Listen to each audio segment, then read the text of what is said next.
అందరికీ Bhimavaram bypass road కొవ్వాడపంతలో ఉన్న క్రీస్తు సంఘం తరపున నా హృదయపూర్వక వందనాలు తెలియజేస్తూ ఉన్నానండి.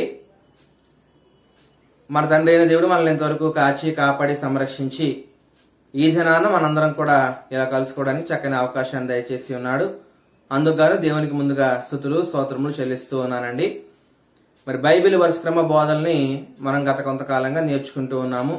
ఆది కాండము 1వ అధ్యాయం నుంచి ప్రారంభించుకుని 11 అధ్యాయాలు మనం పూర్తి చేసుకోవడం జరిగిందనమాట అండి. గడిచినసారి మనం నేర్చుకున్నప్పుడు మరి బాబేలు గోపురానికి సంబంధించిన అంశాలు మనం తెలుసుకోవడం జరిగింది. మరి బాబేలు గోపురం ముగిసిపోయిన తర్వాత ఆ సంఘటన అంతా కూడా గడిచిన తర్వాత మరి నోవాహు కుమారుడైనటువంటి షేము వంశావళిలో నుండి తెరహు వచ్చినట్లుగా మనం చూడగలుగుతున్నాం అనమాట అండి. మరి తెరహు 3 కుమారులకి అంటాడు, అబ్రాము, నాహోరు, హారాను. మరి అబ్రహాము మరి శారాయిని వివాహం చేసుకుని వారు కలిసి జీవిస్తూ ఉంటారు. అయితే తెరహు కుమారుడైనటువంటి మరి హారాను మరి తెరహు కంటే ముందుగా మృతి పొందినట్లుగా మనం చూస్తాము. మరి దాన్ని బట్టి మరి హారాను కుమారుడైనటువంటి లోతుని మరి అబ్రహాము చేరదీసినట్లుగా మరి లోతు అతని కుటుంబం అంతా కూడా అబ్రాము శారాయిలతో కలిసి జీవనం సాగిస్తున్నట్లుగా మనం చూస్తూ ఉన్నాము. మరి వారందరూ కలిసి మరి కల్దీయుల దేశంలో ఊరు అనబడేటువంటి మరి ప్రాంతంలో వారు నివాసం చేస్తున్నట్లుగా మనం చూడగలుగుతున్నాము. అక్కడి నుంచి వారు బయలుదేరి మరి హారాన్ వచ్చి స్థిరపడతారనమాట అండి. అప్పుడు హారాన్లో ఉన్నప్పుడు మరి దేవుడు అబ్రాముని పిలిచినట్టుగా మనం చూస్తూ ఉన్నాము. మరి దేవుడు అబ్రామ్ని ఎలా పిలిచాడో, పిలువబడిన అబ్రాము అనే దానికి సంబంధించి పాఠాన్ని ఈ సమయంలో ఈ రోజు మనం నేర్చుకోవడానికి ప్రయత్నం చేద్దాం అనమాట అండి. మరి ములగపూడి అలాగే మల్లవరం పరిసర ప్రాంతాల్లో, తూర్పుగోదావరి జిల్లాలో మరి అనేక ప్రాంతాల్లో దేవుని యొక్క పరిచర్యలో మరి విరివిగా వాడబడుతున్నటువంటి మరి సహోదరులు కాపారపు రవీంద్ర అభి గారిని మరి ఈరోజు వాక్యాన్ని అందించాలని ప్రేమపూర్వకంగా వారికి ఈ సమయాన్ని అప్పగిస్తూ ఉన్నామండి.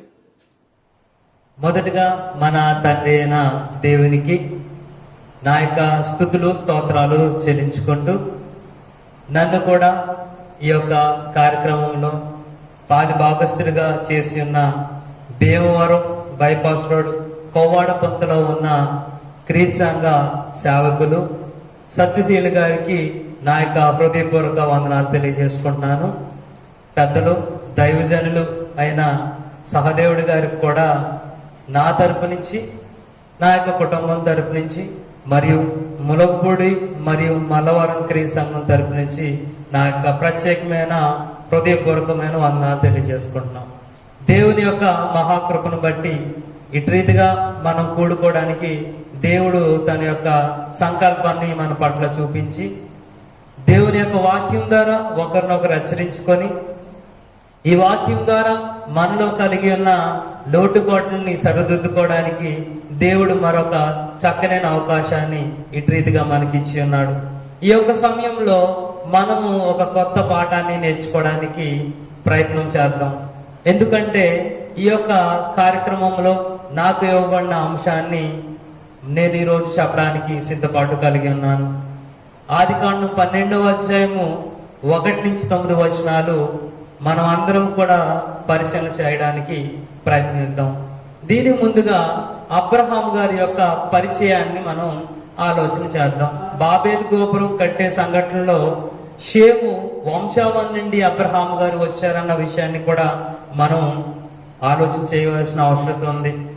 అదేవిధంగా అబ్రహాం గారి యొక్క పరిచయాన్ని, అబ్రహాం యొక్క స్థితిని మనం ఎక్కడ చూడగలం అంటే ఆది కాండం 11వ అధ్యాయం 26వ వచనం నుంచి 32వ వచనం వరకు అబ్రహాము గారు యొక్క పరిస్థితిని మనము చూడగలం. ఈరోజు నాకు ఇవ్వబడిన అంశము దేవుడు అబ్రహామును పిలిచిన అనే అంశం గురించి మాట్లాడిన ఉద్దేశించి ఉన్నాను. ఎందుకు దేవుడు అబ్రహామును పిలిచాడన్న విషయాన్ని మనం ఆలోచన చేసినట్లయితే కొద్దిగా మనం ఆలోచన కాదు కానీ మరి ఎక్కువగా ఆలోచన చేయవలసిన అవసరం ఉంది. మరి లోతుగా అబ్రహాం గారి గురించి ఆలోచన చేయవలసిన అవసరం ఉంది. బహుశా మనం ఆలోచన చేయగలిగినట్లయితే మన యొక్క జీవితానికి అబ్రహాం గారి యొక్క జీవితం ఒక ఉదాహరణగా, అబ్రహాం గారి యొక్క విశ్వాస జీవితం అనేది ఈ రోజు మన జీవితాల్లో లేకపోవడం అనేది మనం చాలా చక్కగా చూడగలుగుతున్నాం.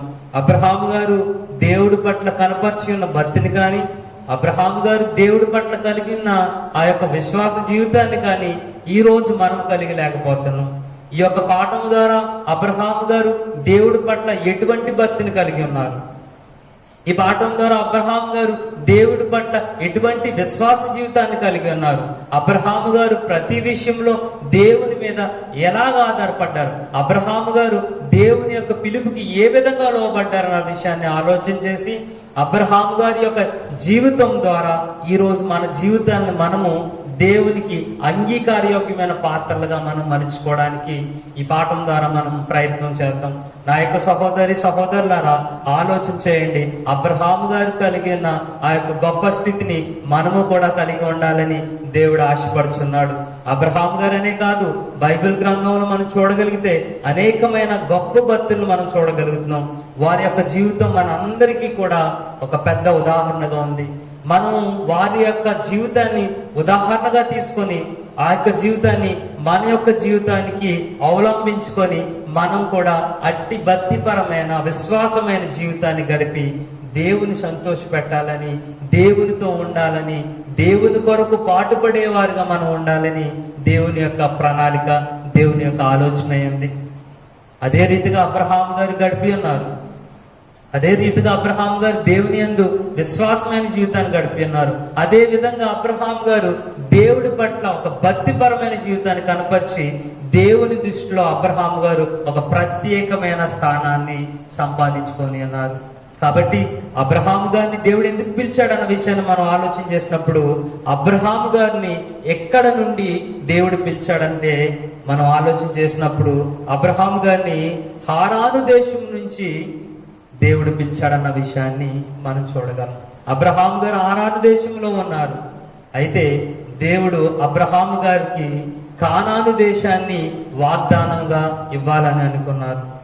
అయితే అబ్రహాంకి దేవుడు ఒక విషయాన్ని తెలియజేస్తున్నాడు. ఆదికాండం 12వ అధ్యాయం 1వ వచనాన్ని మనం అందరం కూడా మన గ్రంథాల్లో చూడగలము. ఒకసారి వీలైతే మీరు అందరూ కూడా చూడడానికి ప్రయత్నించండి. ఆదికాండం 12వ అధ్యాయం 1వ వచనాన్ని మనం చదువుకోవచ్చు. యెహోవా, నీవు లేచి నీ దేశం నుండి, నీ బంధువుల వద్ద నుండి, నీ తండ్రి ఇంటి నుండి బయలుదేరి నేను నీకు చూపించే దేశంనకు వెళ్ళుము. ఇక్కడ అబ్రహాము గారికి దేవుడు చెప్తున్న విషయం ఏంటంటే నువ్వు అన్నిటిని విడిచిపెట్టి నేను నీకు ఒక ప్రదేశాన్ని చూపిస్తా, నువ్వు అక్కడికి వెళ్ళు. ఇక్కడ అబ్రహాం గారు నేను వెళ్ళను అన్న విషయాన్ని కూడా కాదు చెప్తుంది. ఇక్కడ అబ్రహాం గారు ఎంత విశ్వాసమైన జీవితాన్ని గడుపుతున్నారంటే దేవుని యొక్క మాట విని అబ్రహాం గారు తన కలిగి ఉన్న అంతటిని కూడా ప్యాక్ చేసుకుంటున్నారు. ఎందుకంటే దేవుడి పట్ల అంత విశ్వాసమైన జీవితాన్ని కనపరిచి ఉన్నారు అబ్రహాం గారు. దేవుడు నాకు ఒక విషయాన్ని బయలుపరిచాడంటే దాంట్లో ఒక గొప్ప విషయం ఉందన్న విషయాన్ని అర్థం చేసుకున్న అబ్రహాం గారు ఎప్పుడైతే ఆ విషయాన్ని విన్నారో వెంటనే అబ్రహాం గారు ఏం చేస్తున్నారంటే తనకు కలిగిన సమస్తాన్ని కూడా ప్యాక్ చేసుకొని సిద్ధపడుతున్నారు. దేవుడు నన్ను ఒక ప్రదేశానికి వెళ్ళమని ఉన్నారు కనుక నేనును నా యొక్క భార్యను నా యొక్క కుటుంబ సభ్యులు కూడా బయలుదేరవలసిన సమయం వచ్చి ఉందని అబ్రహాం గారు బాగా ఎరిగి ఉన్నారు. అదే విధంగాను అబ్రహాం గారు దేవుని పిలుపుకు లోబడినందున అబ్రహాము గారికి దేవుడు 7 వాగ్దానాలు చేసి ఉన్నారు. అది 12వ అధ్యాయం 2వ వచనంలో మనం చూడగలుగుతున్నాం. వీలైతే అందరూ కూడా చూడడానికి ప్రయత్నం చేయండి. నిన్ను గొప్ప జనంగా చేసి నిన్ను ఆశీర్వదించి నీ నామమును గొప్ప చేసేదను. నీవు ఆశీర్వాదం నొందుదువు. నిన్ను ఆశీర్వదించిన వారిని ఆశీర్వదించేదను, నిన్ను దూషించి వారిని శపించేదను. భూమి యొక్క సమస్త వంశావళి నీ యందు ఆశీర్వదింపబడును అన్న 7 వాగ్దానాలని కూడా దేవుడు అబ్రహాం గారికి ఎందుకు ఇచ్చారన్న విషయాన్ని మనం కొంచెం లోతుగా ఆలోచన చేసినట్లయితే అబ్రహాం గారు దేవుని పిలుపుకు లోబడి ఉన్నారు. అబ్రహాం గారు అనే కాదు, ఈరోజు మనం కూడా దేవుని యొక్క పిలుపు లోబడి ఉంటే సమస్తాన్ని దేవుడు మనకి దయచేయడానికి సిద్ధంగా ఉన్నాడు. అయితే మనం దేవుని పిలుపుకు లోబడలేని స్థితిలో ఉన్నాం.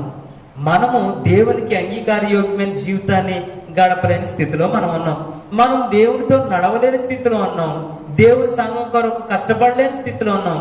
ఈరోజు మన ఇష్టానికి ఇచ్చుకున్న ప్రాముఖ్యత, మన జీవితానికి ఇచ్చుకున్న ప్రాముఖ్యత, మనం వేసుకునే బట్టలకు ఇచ్చిన ప్రాముఖ్యత ఈరోజు దేవునికి ఇవ్వలేని స్థితిలో మనము ఉన్నాం. ఖచ్చితంగా ఉన్నాం మనం. మీరు ఆలోచన చేయండి సహోదరులారా. అబ్రహాం గారికి నీ యొక్క సొంత దేశాన్ని విడిచిపెట్టి ఒక దేశం నువ్వు వెళ్ళాలన్నప్పుడు అబ్రహాం గారు ఏమీ మాట్లాడలేదు. అబ్రహాం గారు దేవుని పిలుపుకు లోబడి ఉన్నారు. దేవుని పిలుపుకు లోబడి ఉన్నందున అబ్రహాం గారికి దేవుడు 7 వాగ్దానాలు ఇచ్చి ఉన్నారు. ఈరోజు మనమైతే దేవుని చెప్పిన యొక్క మాటను తృణీకరించడానికే ఆసక్తి కలిగిన వారిగా ఉన్నాము, కానీ దేవుని మాటకి లోబడలేని స్థితిలో మనం ఉన్నాము. కానీ దేవునికి అంగీకారయోగ్యమైన జీవితాన్ని మనం బహుశా గడపలేకపోతున్నామేమో అని అనుకుంటున్నాం, కానీ గడపడానికి మాత్రం మనం ప్రయత్నము చేయలేకపోతున్నాం అన్న విషయాన్ని మనం తెలుసుకుంటున్నాం.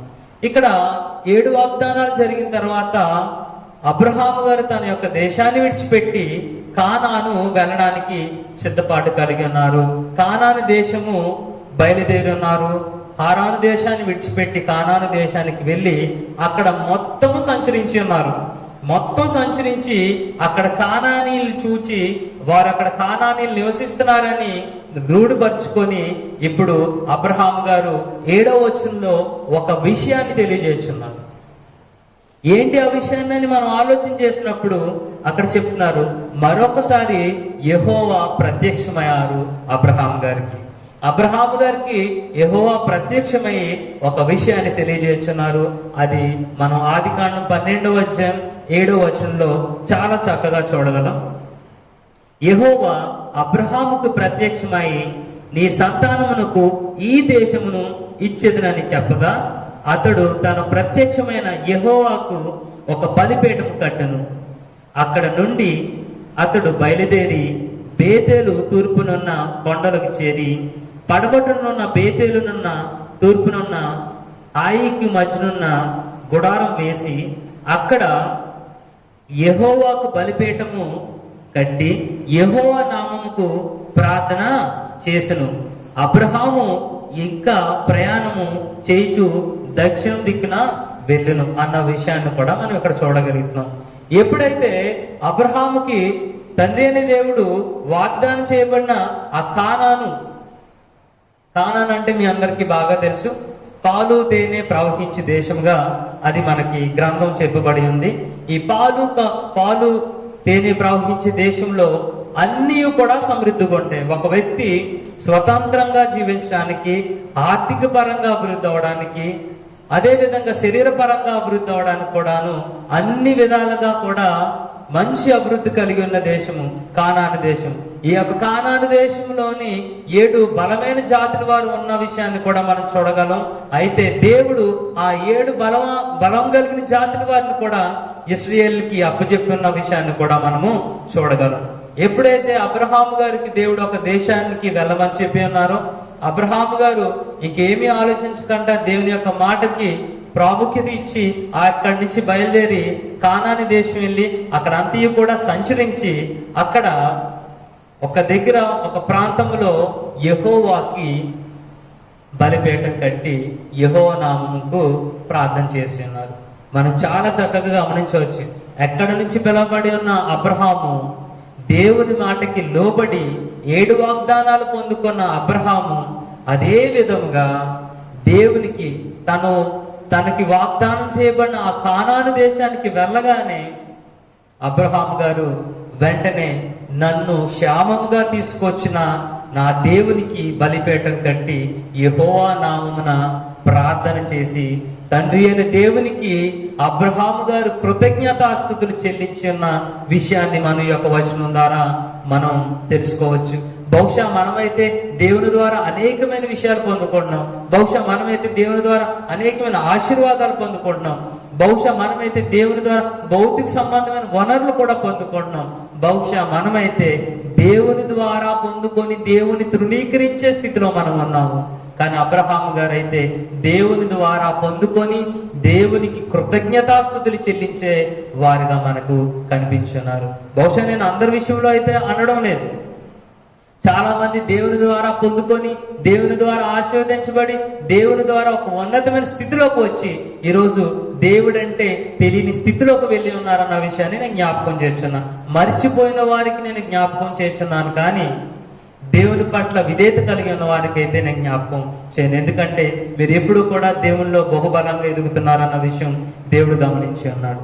కాబట్టి అబ్రహాము గారిని పిలిచి ఉన్న దేవుడు మరి ఈ రోజు ఈ కాలంలో నూతన నిబంధన చట్టం కింద ఉన్న మనల్ని కూడా పిలుస్తున్నారన్న విషయాన్ని మనం ఆలోచన చేసినప్పుడు తప్పకుండా దేవుడు మనం పిలుస్తున్నాడు.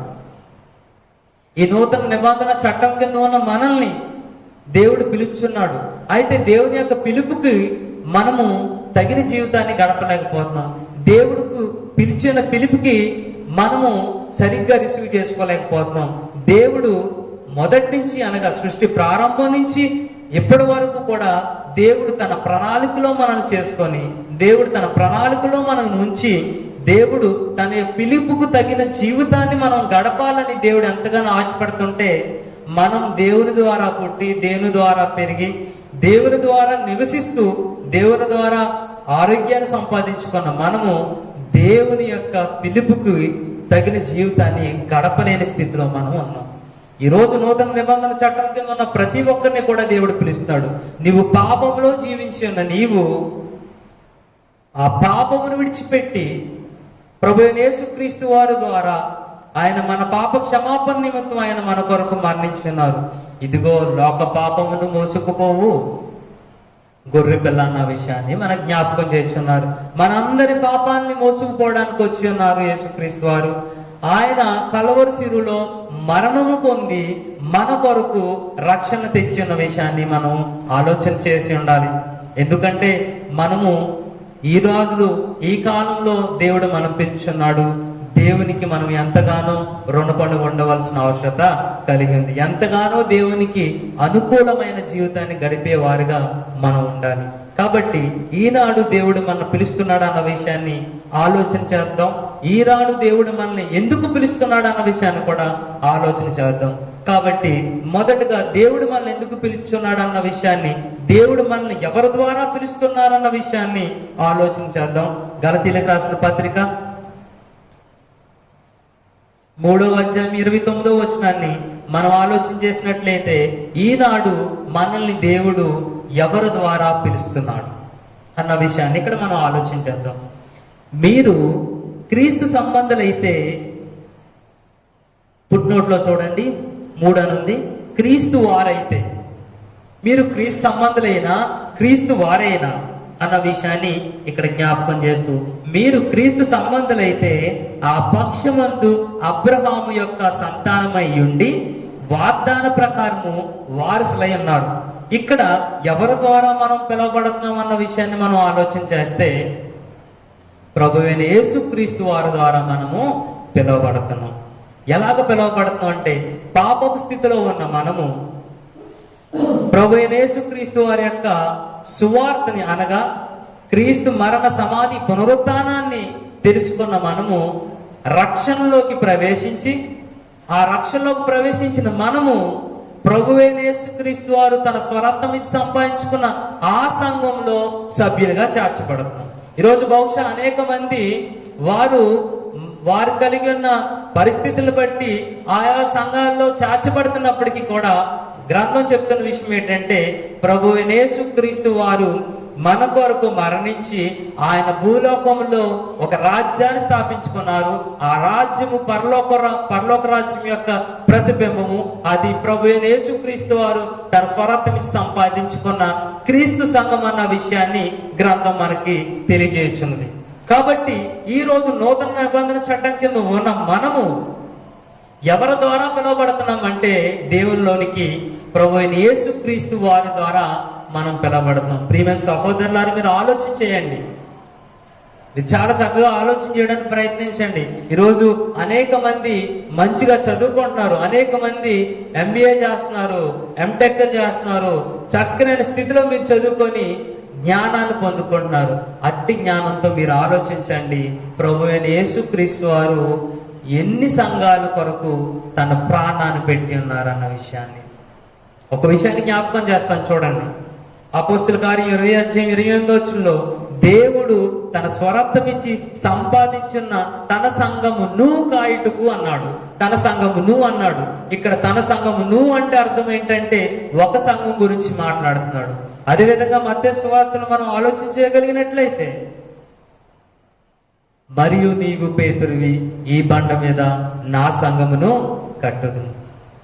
మరియు నువ్వు పేతురువి, ఈ బండ మీద నా సంఘమును కట్టుదును. I will build my church, నా సంఘమును కట్టుదును అని అన్నారు. కానీ నా సంఘాలు కడతానని ఎక్కడా కూడా యేసుక్రీస్తు వారు చెప్పలేదు. ఈరోజు బహుశా మానవులకు కలిగి ఉన్న అత్యుత్సాహం వల్ల ఈరోజు అనేకమైన సంఘాలు ఈరోజు భూలోకంలో ఏర్పడ్డాయి. బహుశా ఇప్పుడుకి 58,000 సంఘాలు ఈరోజు భూలోకంలో ఉన్నాయి. అయితే 58,000 సంఘాల కొరకు ప్రభువైన యేసుక్రీస్తు వారు తన ప్రాణాన్ని పెట్టలేదు. కానీ తన స్వరత్వం ఇచ్చి సంపాదించుకున్న ఒకే ఒక సంఘం కొరకు ప్రాణం పెట్టి ఉన్నారన్న విషయాన్ని ప్రతి క్రైస్తవులు రూఢిగా తెలుసుకోవాల్సిన అవసరత కలిగి ఉంది. ఎందుకంటే ఈ విషయాన్ని మీకు ఎందుకు నేను జ్ఞాపకం చేయడానికి ఇష్టపడుతున్నానంటే, కేవలం మనము దేవుళ్ళలోకి ప్రభువైన యేసుక్రీస్తు వారి ద్వారా పిలబడి ఉన్నాం. ఆయన ద్వారానే పిలబడి ఉన్నాం. అందుకనే ఇక్కడ చెప్పబడి ఉన్న విషయం చూడండి. క్రీస్తు సంబంధులైతే కింద పుట్టినోట్లో క్రీస్తు వారైతే, క్రీస్తు నందు, క్రీస్తు వారిగా, క్రీస్తులో, క్రీస్తు సంఘంలో, క్రీస్తు సంఘ సభ్యునిగా ఉండాలని దేవుని యొక్క అనాది కాల ప్రణాళిక. దాని ప్రకారమే మనం జీవించాలి. ఒక విషయాన్ని ఆలోచన చేయండి మీరు అందరూ కూడా. అబ్రహాము గారు దేవుని పిలుపుకి ఏ విధంగా లోపడ్డారు అంటే, దేవుని యొక్క మాటకి ఎంత విధేయత కలిగి ఉన్నారు. ఈరోజు దేవుని గ్రంథం నీ దగ్గర ఉంటూ కూడా ఆ గ్రంథంలో ఒకే ఒక సంఘం ఉందన్న విషయం మనకు తెలిసి ఉన్నా కూడా నీవు దేవుని మాటకు లోబడలేని స్థితిలో నీవు ఉన్నట్లయితే బహుశా అది దేవుడు క్షమించలేని తప్పిదంగా దేవుడు తీసుకోవచ్చు. ఆలోచన చేసుకో. ఎందుకంటే నీ రక్షణ, నీ యొక్క ప్రణాళిక అనేది కాదు. కానీ దేవుని యొక్క రక్షణలో నీవున్నావా? దేవుని యొక్క సంఘంలో నీవున్నావా?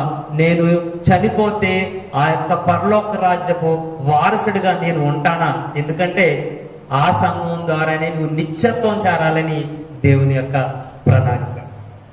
అయితే సహోదరులారా, ఇంకొక విషయాన్ని కూడా ఆలోచించండి. దేవుడు మనల్ని పిలుచున్నాడు.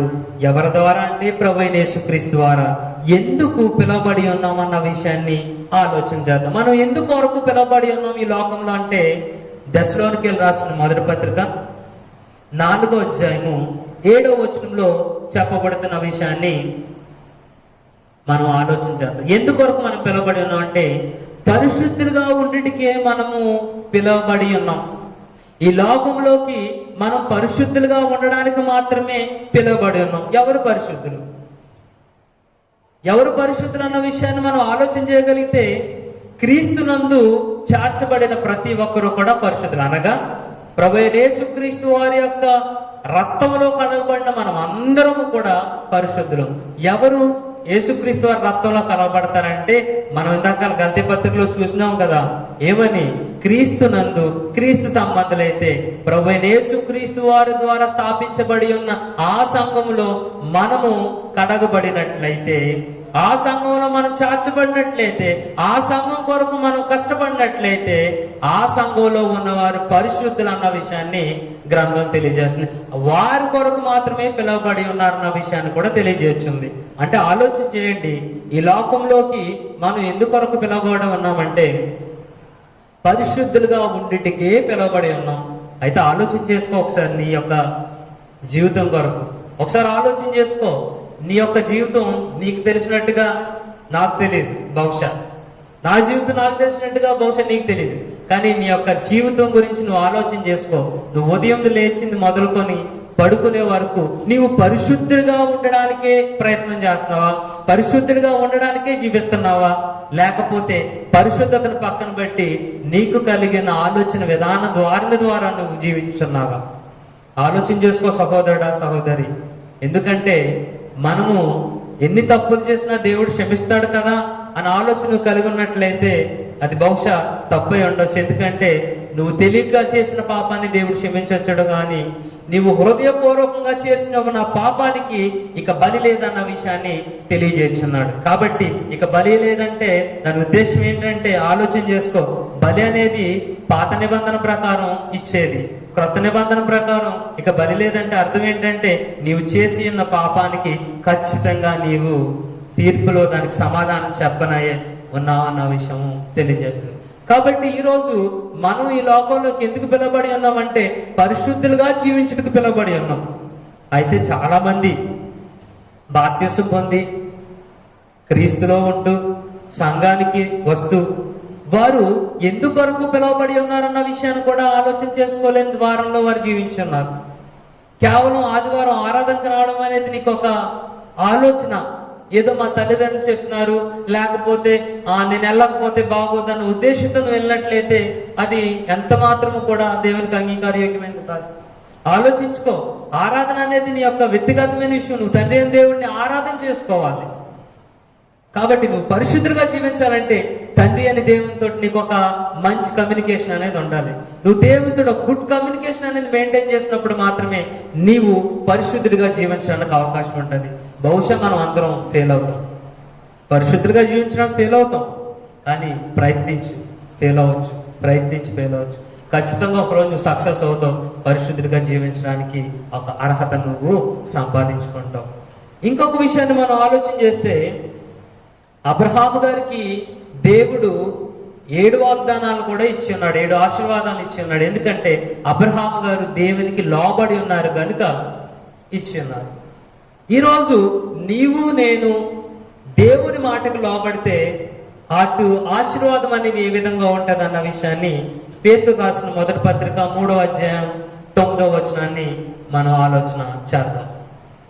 చూడండి, మీరు అందరూ కూడా మీ యొక్క బైబిల్ గురించి పేతురు రాసిన మొదటి పత్రిక 3వ అధ్యాయము 9వ వచనాన్ని, ఆశీర్వాదముకు వారసులగుటకే మీరు పిలువబడుతురి. మనం ఆశీర్వాదానికి వారసులు అవడానికి మాత్రమే ఈ లోకంలోకి పిలవబడి ఉన్నాం. ఎవరి ద్వారా? ప్రభువైన యేసుక్రీస్తు వారి ద్వారా. ఎందుకొరకు? ఆయన సంఘంలో సభ్యులుగా చేర్చబడుటకు.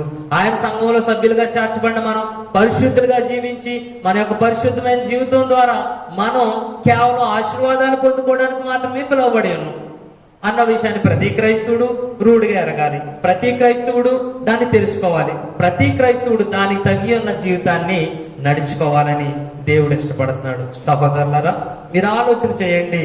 అబ్రహాము గారిని మనం ఆలోచన చేసినప్పుడు దేవుడు ఒక దేశాన్ని వాగ్దానంగా చేసి ఉన్నాడు. తను మొత్తం ప్యాక్ చేసుకొని సిద్ధపడిపోయి ఉన్నారు. నా దేవుడు నాకు చెప్పి ఉన్నాడు, నేను నా దేవుని యొక్క మాటకు లోబడాలని. దేవుని మాటకు లోబడినందుకు 7 ఆశీర్వాదాలు దేవుడు అబ్రహాం దయచేసి ఉన్నాడు.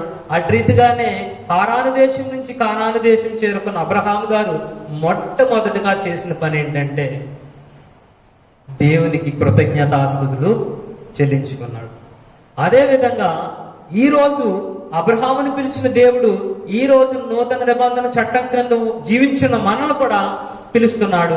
ఎవరి ద్వారా పిలుస్తున్నాడంటే ప్రభువైన యేసుక్రీస్తు వారు తన స్వరత్వం ఇచ్చి సంపాదించుకున్న సంఘం ద్వారా మనల్ని పిలుస్తున్నాడు. ఎందుకొరకు పిలుస్తున్నాడంటే మనం పరిశుద్ధులుగా జీవించాలని పిలుస్తున్నాడు. ఇలా పరిశుద్ధులుగా జీవించిన మనమందరము కూడా ఆశీర్వాదానికి వారసులు అవ్వడానికి మాత్రమే పిలుచున్నాడు. కాబట్టి ప్రియ సహోదరి సహోదరుడా, నువ్వు ఆలోచన చెయ్యి. నీవు ఎంతగా ఆలోచన చేస్తావంటే నీ జీవితం దేవునికి అంగీకారయోగ్యంగా ఉందా లేదా అన్న విషయాన్ని ఆలోచించు. బహుశా మనం అనేక మార్లు తప్పిపోవచ్చు. నేను అనేక మార్లు నేను అనుకున్నాను, నా వ్యక్తిగతంగాను, నేను ఎందుకు అబ్రహాం గారిలా ఉండలేకపోతున్నా అంటే మీ అందరికీ కూడాను ఇది ఒక సిల్లీగా ఉండొచ్చు. బహుశా నేను చెప్పే విషయాన్ని నా వ్యక్తిగతమైన విషయంగా నేను చెప్తున్నాను. ఎందుకు నేను అబ్రహాం గారిలా ఉండలేకపోతున్నాను, ఎందుకు నేను యోబు గారిలా ఉండలేకపోతున్నాను, ఎందుకు నేను ఇంకొక వారిలా ఉండలేకపోతున్నానని భక్తి పనుల కోసం నేను ఆలోచన చేసుకున్నప్పుడు బహుశా నేను ఎంతగా ఆలోచన చేసినప్పుడు నాకు కలిగిన ఉద్దేశం ఏంటంటే బహుశా నేను అబ్రహాం గారి అంత విశ్వాసమైన జీవితాన్ని నేను గడపలేకపోతున్నానేమో, యోబు గారు అంటే యొక్క భక్తిపరమైన జీవితాన్ని నేను గడపలేకపోతున్నానేమో, బహుశా నేను అంత భక్తిని నేను కనపరచలేకపోవడం వల్లే నేను ఈ స్థితిలో ఉన్నానేమో. ఎందుకంటే నేను అంత భక్తిని కనపరిచినట్లయితే నేను ఖచ్చితంగా ఆ యొక్క స్థితిలోకి నేను చేరగలను కదా. ఈరోజు ఆలోచన నువ్వు కూడా చేసుకో. నీ యొక్క భక్తి జీవితం అనేది వారితో కంపేర్ చేసుకో. To compare others. వారితో నువ్వు కంపేర్ చేసుకొని నీ భక్తి జీవితాన్ని, నీ విశ్వాస జీవితాన్ని దినదినము అభివృద్ధి చేసుకో. దినదినము దాన్ని పెంచుకోవడానికి ప్రయత్నించు. దినదినము దేవుని యొక్క దీవెనలు, ఆశీర్వాదాలు పొందుకోవడానికి ఆలోచన చేయి. ఎందుకంటే బహుశా నిజంగా అబ్రహాం గారు వంటి విశ్వాస జీవితాన్ని నేను గడపలేకపోతున్నాను, అబ్రహాం గారు వంటి భక్తిపరమైన జీవితాన్ని నేను గడపలేకపోతున్నాను కనుకే నేను ఈ విధంగా ఉన్నాను, వారు ఆ విధంగా ఉన్నారు. నీవు కూడా అబ్రహాం గారు వంటి భక్తి జీవితాన్ని నువ్వు గడపకపోతే ఖచ్చితంగా నువ్వు అబ్రహాం గారు పొందుకున్న ఆశీర్వాదాలన్నీ కూడా నువ్వు పొందుకోవచ్చు. ఆశీర్వాదాలనే కాదు నేను చెప్తుంది, దేవుడు ఉన్నతంగా నీకు ఇవ్వడానికి సిద్ధపడి ఉన్నాడు, కానీ నువ్వు పొందుకోవడానికి సిద్ధంగా లేవు. ఎందుకంటే నీకు కలిగి ఉన్న ఆ యొక్క పరిస్థితులను బట్టి నువ్వు దేవుణ్ణి ఇంకా పూర్తిగా కలిగి లేవు అన్న విషయాన్ని నువ్వు తెలుసుకో. కాబట్టి సహోదరి సహోదరులారా, ఆలోచన చేసుకోండి. అబ్రహామును పిలిచిన దేవుడు ఈరోజు నిన్ను నన్ను కూడా పిలుస్తున్నాడు. అబ్రహాం అయితే దేవునికి లోబడి సమస్తము కూడా ఆయనకి ఇష్టానుసారంగానే జీవించి నడిచి ఉన్నాడు. మరి ఈ రోజు నీ పరిస్థితి ఏంటి? ఆలోచించుకో. నీవు దేవునికి పిలుపు లోబడుతున్నావా? నీవు దేవుని పిలుపుకు లోబడుతున్నావా? దేవుని ఇష్టానుసారంగా జీవించున్నావా? కాబట్టి నా యొక్క సహోదరి సహోదరులారా, దేవుని యొక్క కుటుంబమా, మీరు ఆలోచన చేసుకోండి. ఈరోజు దేవుడు మిమ్మల్ని కూడా పిలుచుతున్నాడు. అయితే ఈరోజు దేవుని పిలుపుకు నీవు లోబడుతున్నావా అన్న విషయాన్ని మీరు ఆలోచన చేసుకోవాల్సిందిగా ఈ యొక్క సమయంలో నన్ను నేను హెచ్చరించుకుంటూ మిమ్మల్ని హెచ్చరించు. నాకు ఈ యొక్క అవకాశాన్ని ఇచ్చి ఉన్న మా యొక్క ప్రియ సహోదరులు సత్యశీల్ గారికి మరొకసారి నా యొక్క ప్రత్యేకమైన వందనాలు తెలియజేయచ్చు. ఈ యొక్క కొద్ది మాటలు నేను ముగిస్తున్నా. అందరికీ వందనాలు. అందరికీ మరొకసారి నా వందనాలు తెలియజేస్తూ ఉన్నానండి. మన ఎంతవరకు కూడా దేవుడు అబ్రహాముని పిలిచిన విధానాన్ని మనం పరిశీలన చేయడం జరిగిందనమాట అండి. అసలు దేవుడు అబ్రహాముని ఎందుకు పిలిచాడో మరి యెహోషువ గ్రంథము 24వ అధ్యాయము 2-3 వచనాల్లో రాయబడినట్టుగా మనం చూస్తాం అనమాట అండి. అక్కడ యెహోషువ జనులందరితో ఇట్లనెను, ఇశ్రాయేలీయుల దేవుడైన యెహోవా చెప్పునదేమనగా, ఆది కాలము నుండి మీ పితరులు అనగా అబ్రహామునకును నాహోరుకును తండ్రి అయిన తెరహు కుటుంబీకులు యూఫ్రటీసు నది అద్దరిని నివసించి ఇతర దేవతలను పూజించిరి. అయితే నేను నది అద్దరి నుండి మీ పితరుడైన అబ్రహామును తోడుకొని వచ్చి కనాను దేశమందంతా సంచరింపజేసి అతనికి సంతానం విస్తరింపజేసి అతనికి ఇస్సాకునిచ్చితిని. దేవుడు అబ్రహాముని ఎందుకు పిలిచాడంటేనండి, ఆ కల్దీలో ఊరినటువంటి ఆ పట్టణమును నివసించేటువంటి వారిని, హారాల్లో నివసించే వారిని దేవుడు పిలిచి కనాన్ని ఎందుకు ఇస్తానన్నాడనంటే, అక్కడి నుంచి అబ్రహాముని ఎందుకు దేవుడు సెపరేట్ చేశాడంటే, వారి స్వజంలో నుంచి దేవుడు అబ్రహాముని ఎందుకు పిలిచాడనంటే, మరి అబ్రహాం తండ్రి అయినటువంటి మరి తరహ కుటుంబీకులందరూ కూడా మరి విగ్రహారాధన సంబంధులు, వారి విగ్రహారాధన చేసేవారు. మరి వారిలో నుంచి దేవుడు అబ్రహాముని సెపరేట్ చేసినట్లుగా, పిలిచినట్లుగా మనం చూడగలుగుతున్నాం అనమాట అండి. తాను కనాను దేశాన్ని దేవుడు అబ్రహాముకు చూపించి, అక్కడ నేను అభివృద్ధి పరుస్తాను, నువ్వు అక్కడికి వెళ్ళి స్థిరపడు, సెటిల్ అవ్వు, నీ సంతానం అంతా అక్కడ విస్తరిస్తారని దేవుడు ఇలా అబ్రహాముని ప్రత్యేకపరిచినట్లుగా మనం చూడగలుగుతున్నాం. ఈనాడు దేవుడు కూడా మనలందరినీ కూడా ఈ లోకములో నుండి మనల్ని పిలుస్తూ ఉన్నాడు, ఈ లోకము నుండి మనల్ని ప్రత్యేకపరుస్తూ ఉన్నాడు అనే విషయాన్ని మనం గమనించుకోవాలి. లోకమంతా మరి పాపముతో నిండిపోతున్నట్టుగా మనం చూస్తూ ఉన్నాం. ఈ పాపపు లోకము నుండి దేవుడు మనల్ని పిలుస్తూ ఉన్నాడు అనే విషయాన్ని మనం గమనించుకోవాల్సిన అవసరత ఉందన్నమాట అండి. దేవుడు అబ్రహామును పిలిచినప్పుడు అబ్రహాంతో దేవుడు ఇలా అన్నాడు అనమాట అండి, నీవు గనక నా పిలుపుకు లోబడితే నీకు 7 దీవెనలు ఇస్తానన్నాడు. ఆ 7 దీవెనలు ఏంటో మరి మన ఆదికాండము 12వ అధ్యాయము మరి 2వ వచనం నుంచి మనం చూడగలం అనమాట అండి. నిన్ను గొప్ప జనముగా చేసి, మొదటిది ఏంటంటే నిన్ను గొప్ప జనంగా చేస్తానన్నాడు. రెండోది ఏంటంటే నీ నామమును గొప్ప చేయుదును. అంటే అబ్రహాము గొప్ప జనంగా చేయడం కాదు, కానీ అబ్రహాము నామాన్ని కూడా గొప్పగా చేస్తా అన్నాడు. నిజమే, ఈనాడు అబ్రహాం అంటే తెలియని వారు ఎవరు కూడా లేరు. మరి అలాంటి గొప్ప నామంగా దేవుడు అబ్రహాం చేసినట్టుగా మనం చూడగలుగుతూ ఉన్నాం. మూడోది ఏంటంటే నిన్ను ఆశీర్వించి అబ్రహాం దేవుడు ఆశీర్విస్తానన్నాడు. అలాగే 4వది ఏంటంటే నీవు ఆశీర్వాదముగా ఉండువు. అంటే అబ్రహాం వల్ల అనేక మంది ఆశీర్వించబడతారంటండి. నీవు మరొకరికి ఆశీర్వాదంగా ఉంటావు, నీవు మరొకరికి పెడతావు అని చెప్పేసి అలాగా అబ్రహాముని మరి దేవుడు దీవించినట్లుగా మనం చూడగలుగుతున్నాం. ఇక 5వది ఏంటంటే నిన్ను ఆశీర్వించే వారిని ఆశీర్వించదను. ఎవరైతే అబ్రహాంను ఆశీర్వదిస్తారో వాళ్ళు ఆశీర్వించబడతారంటాడు. ఆరోది ఏంటంటే నిన్ను దూషించు వాడిని శపించదను. ఎవరైతే అబ్రహాంను దూషిస్తారో వాళ్ళని దేవుడు శపిస్తాడంటండి. చూడండి అబ్రహాంకి మరి ఎలాంటి వాగ్దానాలు దేవుడు చేశాడో, ఎంతటి చక్కటి అవకాశాన్ని ఇచ్చాడో మనం గమనించుకోవాల్సిన అవసరత ఉందన్నమాట. మరి అబ్రహాము దేవుని పిలుపుకు లోబడ్డాడు కాబట్టి మరి ఎవరైతే అబ్రహాంతో సమాధానం కలిగి ఉంటారో మరి దేవుడు వారిని దీవిస్తాడు. ఎవరైతే అబ్రహాంకి హాని చేయాలనుకుంటారో దేవుడు వారిని నాశనం చేస్తాడు. కాబట్టి అలాంటి గొప్ప పరిస్థితిని దేవుడు అబ్రహాంకి ఇచ్చినట్టుగా మనం చూడగలుగుతున్నాం. 7వది ఏంటంటే అక్కడే 3వ వచనంలో భూమి యొక్క సమస్త వంశములు నీయందు ఆశీర్వదింపబడునని అబ్రహాముతో అనగా, మరి అబ్రహాంలో నుంచే యేసు ప్రభు వస్తున్నట్లుగా మనం చూడగలుగుతున్నాం. మరి ఆ యేసు ప్రభు ద్వారా మరి భూలోకంలో ఉన్నటువంటి సమస్త వంశాలన్నీ కూడా ఆశీర్వించబడతాయని అబ్రహాంకి అలాంటి గొప్ప ప్రత్యేకత అబ్రహాంకి ఇచ్చినట్లుగా మనము చూడగలుగుతూ ఉన్నాం అనమాట అండి. మరి అబ్రహాము చక్కగా దేవుని పిలుపుకి లోబడ్డాడు. ఎంత గొప్పవాడనంటే అబ్రహాములో ఉన్న ఒక గొప్ప ప్రత్యేకత ఏంటంటే హెబ్రీ పత్రిక 11:8 అబ్రహాం పిలువబడినప్పుడు విశ్వాసమును బట్టి ఆ పిలుపునకు లోబడి తాను స్వాస్థ్యముగా పొందనైన ప్రదేశమునకు బయలువెళ్ళెను, మరియు ఎక్కడికి వెళ్ళవలెనో అది ఎరుగక బయలువెళ్ళెను. దేవుడు అబ్రహాం పిలిచినప్పుడు నేను నీకు దేశాన్ని చూపిస్తాను అక్కడికి వెళ్ళు అని అన్నప్పుడు వాస్తవానికి అబ్రహాం తెలియదు అంటండి, ఎక్కడికి వెళ్ళాలో తెలియదు అంటండి. దేవుడు వెళ్ళమన్నాడు, ఇంకా బయలుదేరిపోయాడు అంతే. మనం ఎవరైనా కానీ మరి డెస్టినేషన్ తెలుసుకోకుండా, గమ్యస్థానం తెలుసుకోకుండా మనం ప్రయాణం మొదలెడతామండి. ఎక్కడికి వెళ్ళాలో ముందు అనుకుని అప్పుడు మనం ప్రయాణం స్టార్ట్ చేస్తాం. కానీ అబ్రహాం అలా కాదండి, ఎక్కడికి వెళ్ళాలో తెలియదు. దేవుడు దేశం చూపిస్తానన్నాడు, నేను బయలుదేరిపోదామని బయలుదేరిపోయాడు అనమాట. అలాంటి గొప్ప విశ్వాసము మనం అబ్రహాంలో చూడగలం. దేవుడిని అంతగా నమ్మాడు అనమాట అబ్రహాం.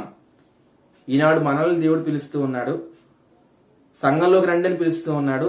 ఇప్పుడు దాకా సోదరులు మరి రవీంద్ర గారి సంగతులు తెలియజేశారు.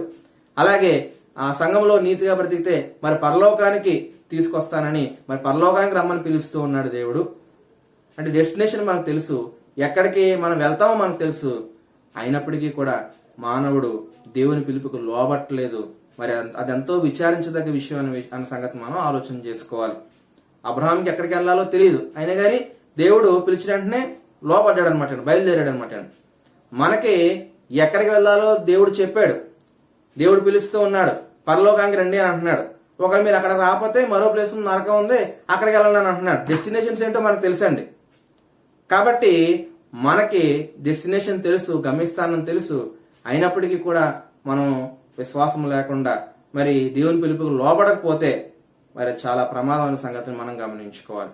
మరి ఇలాంటి చక్కటి విషయాలు ఇప్పటి వరకు అబ్రహాం జీవితానికి సంబంధించి అనేక విషయాలు, మరి పిలుపునికి సంబంధించిన అనేక విషయాలు మరి చక్కగా తెలియజేసినటువంటి సహోదరులు రవీంద్ర గారికి ప్రభు అయిన యేసుక్రీస్తు పేరట, అలాగే భీమవరం బైపాస్ రోడ్ కొవ్వాడపంతులో ఉన్న క్రీస్తు సంఘం తరపున మరి వాక్యాన్ని విన్న మనందరి తరపున వారి ప్రత్యేకంగా వందనాలు తెలియజేస్తూ ఉన్నానండి. మరి రవీంద్ర అభి గారు మరి యవన వయసులోనే దేవుని యొక్క పరిచర్య ప్రారంభించి ఉన్నారు. అందును బట్టి వారిని ప్రత్యేకంగా అభినందిస్తూ ఉన్నాను. అలాగే వారి తండ్రి గారు మరి కె ఆనంద్ సామ్యూల్ గారు మరి తూర్పుగోదావరి జిల్లాలో అనేక ప్రాంతాల్లో వారు దేవుని యొక్క పరిచర్యలో వారు ముందుంటూ ఉన్నారు. మరి వారిని అలాగే వారు ఎక్కడైతే పనిచేస్తూ ఉన్నారో మరి ములగపూడి అలాగే మల్లవరం పరిసర ప్రాంతాల్లో ఉన్న సంఘాలని దేవుడు ఆశీర్వదించాలని, అభివృద్ధి పరచాలని మనందరం కూడా వారి పరిచర్యల నిమిత్తం మనందరం కూడా ప్రార్థన చేద్దామండి. ఇంతవరకు ఈ కార్యక్రమంలో పాల్గొని మీ అందరికి వందనాలు తెలియజేస్తున్నామండి. మరి రేపటి దినాన్న మనము అబ్రహాం సంబంధించి మరో పాఠాన్ని మనం నేర్చుకొనబోతూ ఉన్నాం. మరి బంధువుగా అబ్రహాము అనేటువంటి అంశాన్ని రేపు మనం నేర్చుకుంటాం. సహోదరులు తాడేపల్లిగూడెం క్రీస్తు సంఘ సువార్థికులు వంగా సహదేవ్ గారు రేపు వాక్యాన్ని అందిస్తారు. కాబట్టి రేపు రాత్రి 8 గంటలకు మనందరం కలుసుకుని మరి వాక్యాన్ని నేర్చుకుందాం, ప్రార్థన చేసుకుని ఈ రోజు కార్యక్రమాన్ని ముగించుకుందామండి. ప్రార్థన. పరిశుద్ధుడ, మహోన్నతుడ, మహాగణుడ, ఇంతవరకు నేను మీ యొక్క వాక్యాన్ని వినడానికి మీరు మాకు అనుగ్రహించిన గొప్ప సమయాన్ని బట్టి మీకే స్తుతులు స్తోత్రములు చెల్లిస్తూ ఉన్నాం తండ్రి. నేను వాక్యాన్ని మేము హృదయంలో భద్రం చేసుకుని నేను మీ పిలుపుకు మేమందరం కూడా లోబడి నేను మంచి సంఘముగా మేమందరం కట్టబడుతూ నాయన మరి పరలోక రాజ్యానికి వారసులుగా మేము ముందుకు కొనసాగలుగులాగా మీరే మాకు సహాయం తెచ్చమని వేడుకుంటూ ఉన్నాం తండ్రి.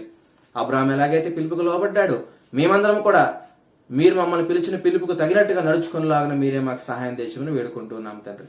వాక్యం చెప్పిన సహోదరులు రవీంద్ర గారిని దీవించి ఆశీర్వదించండి నాయన. మరి వారి కుటుంబాన్ని, వారి తండ్రి గారిని, వారు చేసిన పరిచర్యను, నాయన మరి ములగపూడి, మలవరం పరిసర ప్రాంతాల్లో ఉన్న క్రీస్తు సంఘాలని వారందరినీ కూడా దీవించి ఆశీర్వించి బలపరచని వేడుకుంటున్నాం తండ్రి.